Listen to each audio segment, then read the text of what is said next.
buenas a todos y bienvenidos a un nuevo vídeo monedaslimpias.com. Y en esta ocasión, aunque os muestro aquí una moneda que es del Imperio Romano de Oriente, o lo que comúnmente se llama Imperio Bizantino, en realidad el vídeo va a versar sobre el Gran Cisma, por lo cual, bueno, pues voy a reunir una serie de monedas. En este caso os enseñaré 3 monedas y luego unos trípticos y una bula papal, para hablar un poquito de este cisma de Oriente y Occidente, que los historiadores lo centran en un periodo de tiempo en el que hubo conflictos entre Miguel I Celuralio, que era el patriarca de Constantinopla, y León IX, que era el papa por aquella época de Roma. Esto lo van a situar en el año 1054 después de Cristo. Pero claro, muchísimo antes de esto, pues ya existía conflicto entre lo que era el Imperio Romano de Oriente y el Imperio Romano de Occidente, en cuestiones políticas y también en cuestiones religiosas.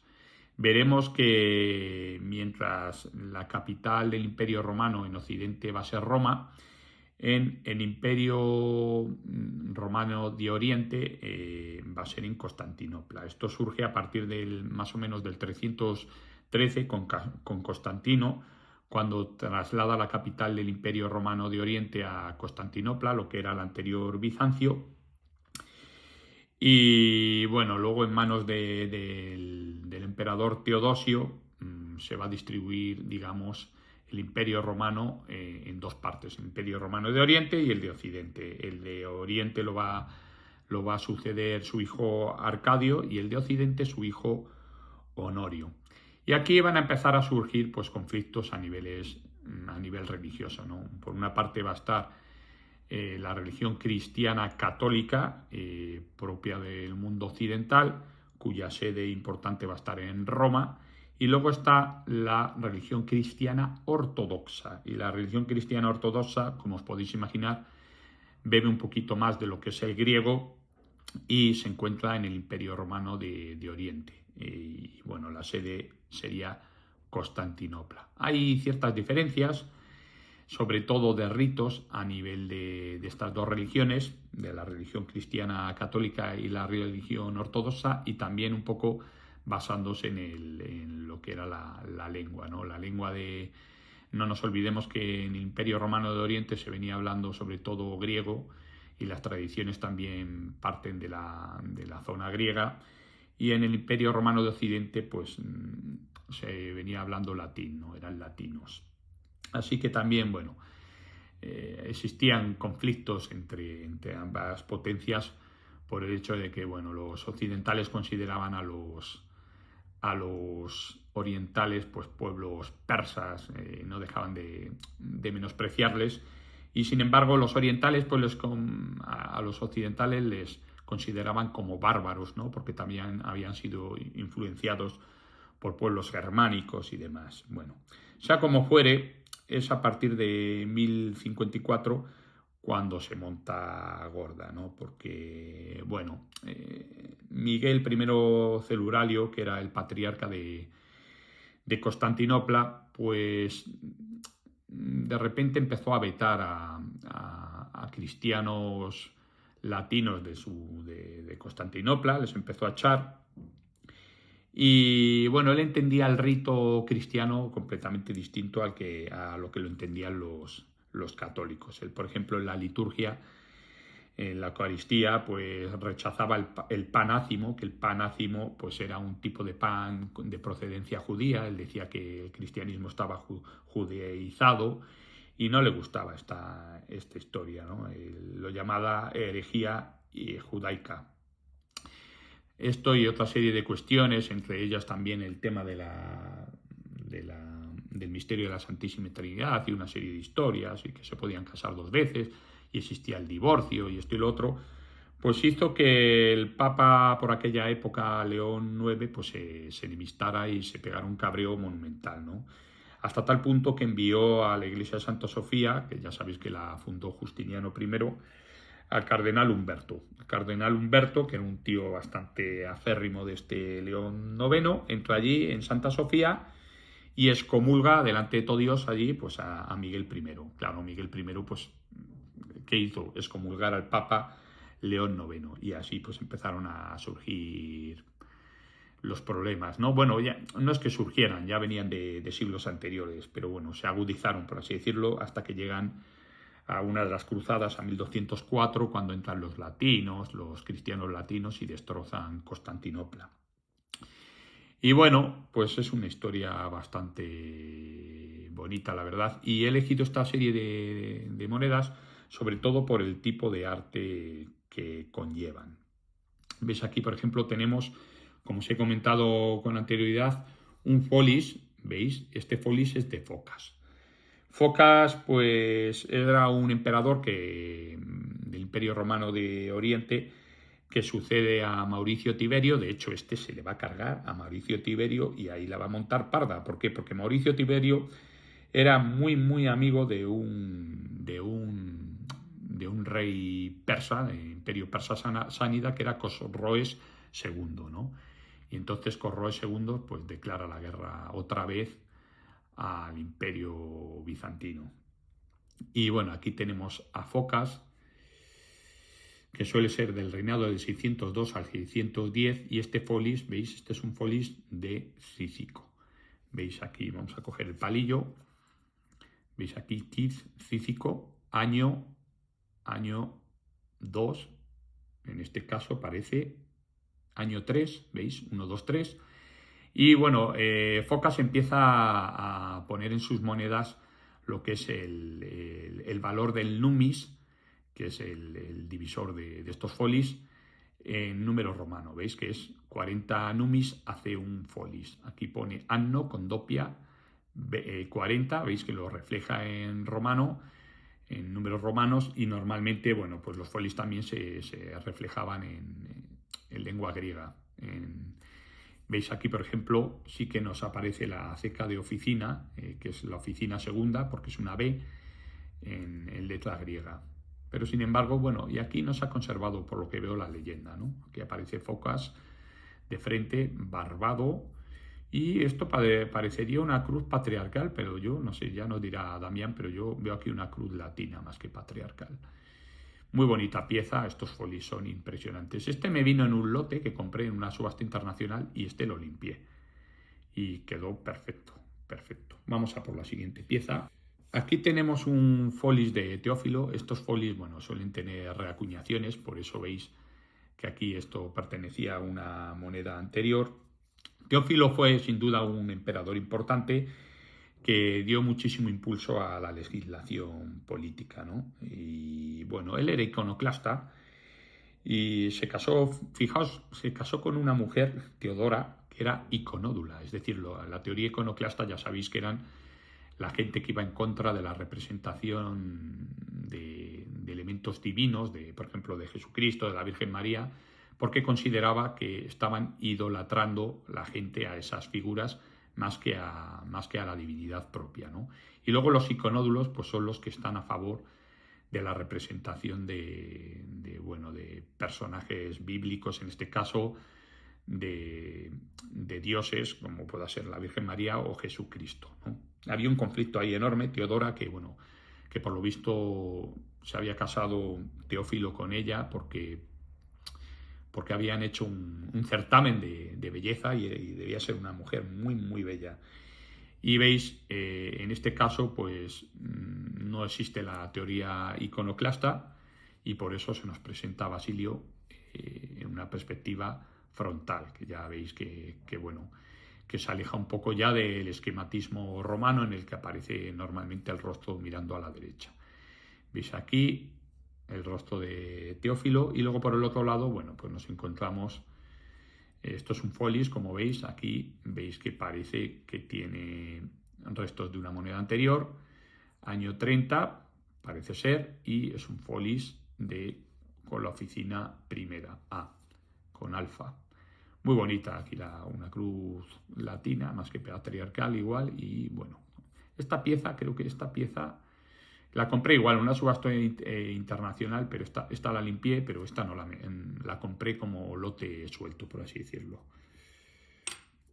Y ahora vamos a esta pieza, que es la que nos va a dar cohesión con los demás objetos de valor que tenemos aquí, históricos, y es por el hecho de que se nos presenta el rostro de Jesucristo. Esto es un pantocrátor, ¿veis? Y esta moneda pertenece a Basilio II y Constantino VIII. Basilio II y Constantino VIII, digamos que tienen como una especie de corregencia. Basilio II, bueno, el aniquilador de los búlgaros, ¿no? Y luego Constantino VIII, pues bueno, era su hermano. A la muerte de Basilio, pues coge el trono Constantino VIII. Vemos aquí la representación de un pantocrátor, un Cristo que se suele utilizar en la Edad Media, sobre todo en la península ibérica, en España, y que tiene muchísima trascendencia. Daos cuenta que este tipo de arte se va a dar en la península y que viene directamente no del Imperio Romano de Occidente, sino del Imperio Romano de Oriente. Y muchos diréis, joder, pues es que no sabían pintar o no sabían representar las figuras. Hay una teoría muy plausible del arqueólogo e historiador Alberto Garín, que bueno, tiene un programa en YouTube y tiene un canal y bueno, se suele salir también con Fernando Díaz Villanueva, son dos historiadores muy importantes. Y este Alberto Garín, aparte de estar licenciado en arte y es arqueólogo y demás, es historiador, pues tiene unas teorías muy atractivas y plausibles sobre el hecho de las representaciones en esta época, ¿no? Él venía a decir que, claro, que lo que se intentaba hacer era plasmar el rostro de Jesús, de la Virgen María, de una forma, digamos, con trazas menos realistas, una especie de caricatura, para que no se sirviera devoción a este tipo de imágenes, sino que simplemente fuera una representación de la divinidad. Y yo creo que eso viene un poco también por el hecho del tema iconoclasta, ¿no? Como hubo tanto problema, ¿no? Porque la gente veneraba al propio objeto en sí que a la representación del objeto, es decir, veneraba al objeto más que a lo que estaba detrás el objeto. Al fin y al cabo era una representación de lo divino, ¿no? Pues yo creo que por ahí surgen los tiros, ¿no? Y entonces, por eso las representaciones son un poco menos realistas, ¿no? Eso no quiere decir que esta gente no supiera grabar ni supiera pintar de forma realista. Lo que pasa es que, como todo en la vida, pues tenía una serie de principios que correspondían sobre todo a unas exigencias. ¿Cuál era la exigencia en este momento? Bueno, pues que la gente no idolatrara el objeto y que idolatrara lo que era la propia divinidad, en este caso Jesucristo. Veis aquí, y bueno, aquí seguramente Jesus Christus, Basileus. Ya sabéis que normalmente Basileus viene a ser lo que es el título de emperador, y a veces viene Basileus Romanonus en este tipo de monedas, que es el rey de los romanos, o emperador de los romanos en este caso. Muy bonita pieza. Y ahora vamos a pasar, esta seguramente pertenezca a la época del 976 al 1028 después de Cristo. Y luego, con esta historia, pues nos introducimos a estos trípticos. ¿Veis? Estos trípticos son, este puede ser San Nicolás, creo, con una bolsa aquí de dinero y demás. Este es claramente, veis, con leyendas, con griegos, pero este es de la religión ortodoxa. Estos eran trípticos que se solían utilizar para llevar en viaje y para rezar, ¿no? Era una especie de... también se idolatraban mucho estas imágenes, pero se rendía culto, digamos, a la divinidad que estaba representada pues por estas imágenes. Normalmente estos trípticos eran unos trípticos, como digo, de viaje. Se solían tener 3 partes, como los típicos trípticos que hay en las iglesias, que de eso también viene la tradición en España. Y veis, tiene una serie de marcas aquí, como una serie de florones y demás. Y yo creo que esta es bastante antigua. Esta pieza la compré hace muchísimo por eBay y yo creo que esta es del 13, una cosa así. Tiene una pátina espectacular, verde turquesa, brutalísima, que podríais decir es cáncer. No, no es cáncer, pero es ese típico color fosforito que nos puede engañar, ¿no? Es una pieza espectacular. ¿Veis aquí? Brutalísima. ¿Veis? Aquí se ven los florones, que seguramente tenga algún tipo de principio estilístico esto, pero bueno. Vamos a pasar a otra. Os quería enseñar estos trípticos, fijaos qué bonitos. ¿Veis? El tríptico se llama así porque tiene 3 partes, 1, 2 y 3. Esto se lo llevaban de viaje, ¿veis? Y se lo podían llevar colgando también. Y entonces, pues lo rezaban y lo veneraban. Y veis aquí, pues, estos, veis que tienen, está escrito seguramente en griego, porque todos estos tienen tradición perfectamente del Imperio Romano de Oriente. Aunque veáis cruces, veis aquí que hay una cruz patriarcal. Y estas son las típicas cruces del Imperio Romano de Oriente, en este caso de las cruces ortodoxas. Y aquí deben de estar 1, 2, 3, 4, 5, 6, 7, 8, 9, 10, los 12 apóstoles, y aquí el Cristo Pantocrátor. Es acojonante esta pieza, ¿veis? La diferencia entre una y otra. A mí me gusta coleccionar estas piezas, creo que las enseñé alguna vez, y bueno, y tengo ya alguna en mi colección y me gusta. No solo me gustan las monedas, pero está todo muy relacionado. ¿Veis? Esta seguramente sea ya del siglo XIX, XVIII, es bastante más avanzada en el tiempo. Aquí, bueno, pues seguramente María Magdalena y su madre. Y la Virgen María. Y aquí, bueno, aquí vendrá en griego, aquí viene en griego seguramente lo que son cada una de estas imágenes. Brutalísima, esta pieza ya está un poquito más avanzada en el tiempo, fijaos la diferencia que hay de una a otro y fijaos por el hecho de que la relación entre este tipo de monedas y este tipo de objetos, ¿veis? Todo el arte, casi todo el arte medieval, español, italiano y demás, procede del Imperio Romano de Oriente. Luego aquí tenemos otra pieza espectacular. Esta debe ser San Jorge matando al dragón. Esta representación se lleva muchísimo en la Edad Media. Vamos a ver si podemos empequeñecer un poco para que veáis. ¿Veis el tríptico? Normalmente por aquí faltaba, esto es como la Santa Cena. No sé si tengo, sí, fijaos. ¿Veis lo que os digo? Esta parte de aquí, de arriba, solía, bueno, luego os voy a enseñar otro que no aparece partido. Y veis que esto ya tiene pasta vítrea, o sea, tiene azules, blancos, muy bonita esta representación, fijaos qué bonita representación, ¿eh? Y aquí pues matando al dragón que se lo carga por la boca con una lanza, lanceándolo. De aquí tenemos también, veis, otra parecida, igual, aquí faltan las dos puertas laterales y la parte de arriba. La parte de arriba que además nos viene reflejada en letra griega, veis aquí la Santa Cena, y esta también tiene pasta vítrea. Y esta, bueno, aparece, como veis, por primera vez la Virgen María, y aquí me supongo que es el niño Jesús, y aquí los 4 apóstoles importantes. Es muy bonito este tipo de coleccionismo, veis, estas piezas las he tratado también, las he dado cera y demás. Y bueno, es impresionante, lo de estas piezas es impresionante. A mí me llama muchísimo la atención. Y luego vamos a tener aquí una bula papal. Esta bula corresponde al periodo más o menos de 1592 a 1605. Es una bula del Papa Clemente VIII y podéis ver aquí a un lado, al lado izquierdo, veis las iniciales SPA, San Pablo, y aquí San Pedro al lado derecho y una cruz que, bueno, parece una cruz latina más que patriarcal. A veces cambia la cruz. Esto es un sello de validación y bueno, se viene a denominar también por el nombre de bula. Las bulas eran una serie de escritos que realizaban sobre todo cardenales y papas y demás que tenían un significado determinado o tenían una aplicación para el resto de los ciudadanos que se debía cumplir y que estaban garantizadas por un sello papal, en este caso un sello de plomo, ¿no? Esto es un sello de validación que daba autoridad al documento. Por lo tanto, este sello normalmente se solía tener en custodia cuando se recibía el documento, puesto que se podría usar en otra serie de documentos y dar validez a esos documentos y se podía usar de una forma falsa y por eso se tenían en buena custodia, ¿no?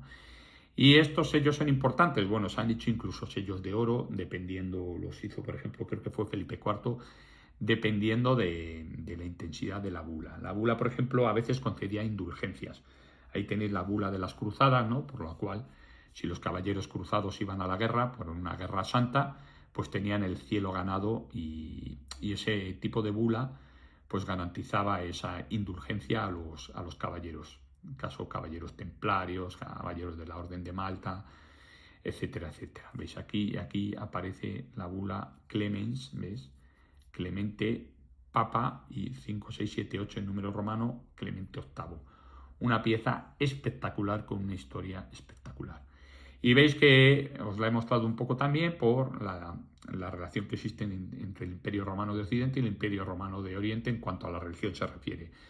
Estas dos imágenes de San Pedro y San Pablo se van a estar, o San Pablo y San Pedro se van a estar usando hasta la extenuación, tanto en ambos imperios, sobre todo en el Imperio Romano de Oriente, y luego ya a partir de la caída del 476 del Imperio Romano de Occidente, pues empieza a usar sobre todo a partir del 9, el 10, en la Edad Media en la península ibérica. Y bueno, tienen ese sello, ¿no?, del arte típico que se llevaba a cabo en Constantinopla. Y que, bueno, tenéis otra serie de sellos también en el Imperio Romano de Oriente que también aparecen estas dos figuras. Así que hasta aquí el vídeo de hoy, espero que os haya gustado y bueno, dejadme en comentarios. Y como digo siempre, a defender nuestros derechos como numismáticos y como coleccionistas, seguidnos como numismática activa y luchar contra el lobby de los arqueólogos y el lobby de los políticos que se quieren cargar la numismática y el coleccionismo. Besos y abrazos para todos.